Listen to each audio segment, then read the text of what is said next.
Today we are asking Mr. Bukovski to make a few comments about the growing deficiency of democracy in Europe. That was one of the bottom lines of his book, Judgment in Moscow. In your book you wrote about convergency, the theory that actually the Western countries merge into one big organism with Russia. Well, to begin with, convergence as theory came very early in 20th century. As you know, historically, the socialist movement in the world got split at the beginning of the 20th century into what they called Bolsheviks and Mensheviks. Mm-hmm. Now, the difference between them was not very significant. Simply, Mensheviks wanted to achieve the same goals, only by more slow means, reformists rather than revolutionary. Mm-hmm. But the fact remains that while Bolsheviks have won in the East, the Mensheviks have won in the West.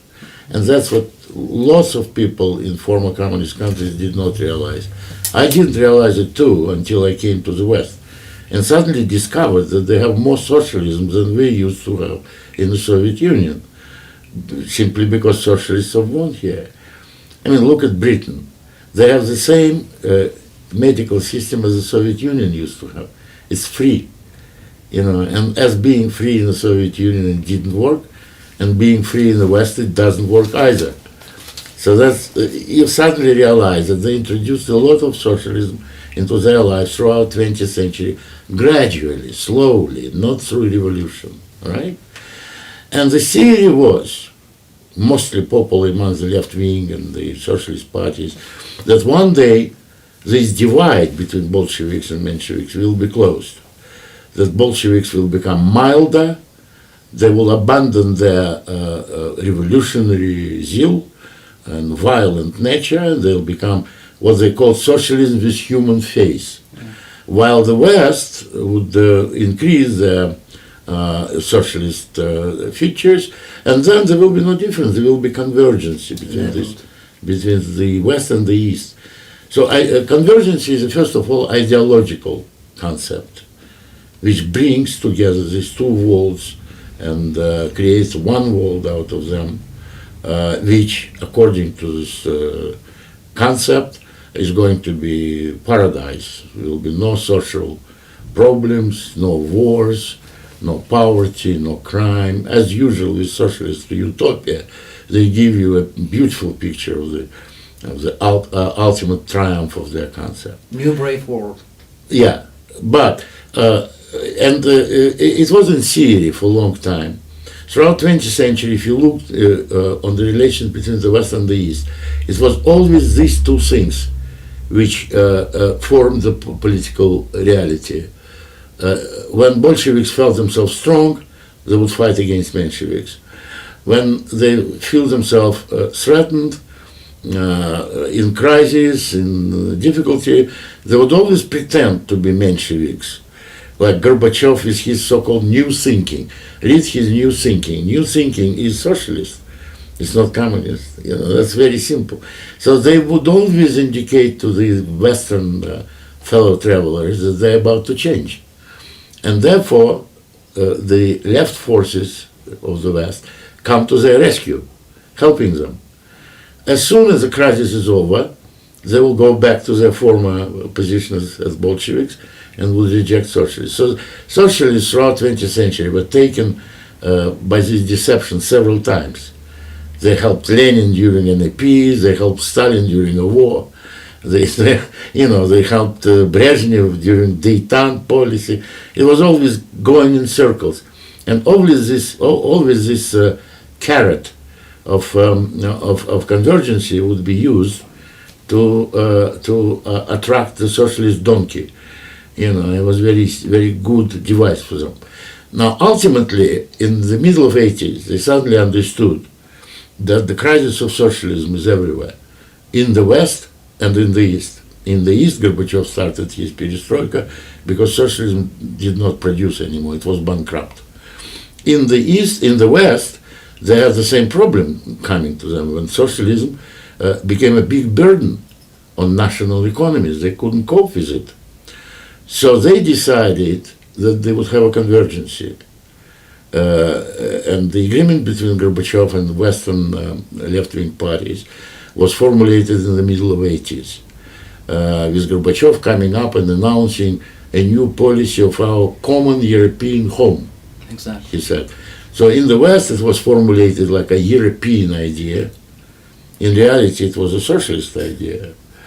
And in the East it was formulated like a reform of the Soviet Union.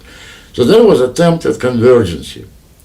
Now, attempt was unsuccessful, as we know, because the Soviet system could not withstand this degree of freedom. As soon as it was given, people took everything, and they overthrown the system in Eastern Europe as well as in the former Soviet Union. So the convergency stopped because there was nothing to be converged with. It continued in the West under the name of European Union, but it did not go in the East. And gradually it started absorbing the East European countries into its system, with the Eastern Europe becoming members of the European Union, and thus being connected to this concept, to this project. And finally in the Soviet Union, or rather in Russia, we had a restoration process started by Putin and others. With the KGB coming to power, they have renewed the old policies of the Soviet Union in foreign relations, trying to restore the sphere of influence of the Soviet Union everywhere, and returning some elements of Soviet system in Russia. And therefore, once it was consolidated, it renewed its effort of having convergence with the West. So in today's world, Putin is very happy about European Union. I mean, he is very critical of everything in the West, be it national governments or international organizations, except one, European Union. He's very full of praises for it. In his articles, in his speeches, you remember his speech in Munich, which kind of alerted everyone because it was so hostile. It was hostile to everything but European Union. Just look at it.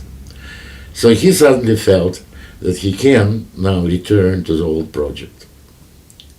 Wow, that's amazing. Is there any chance to actually reverse this project? If there is a chance, what can we do actually, we normal people, like ordinary people, to change? Well, there is always a chance. I mean, if we saw a chance in the Soviet system to fight against it, there is always a chance. I mean, European Union is its infancy, it's still developing, and it already has a lethal disease. They can't cope with it.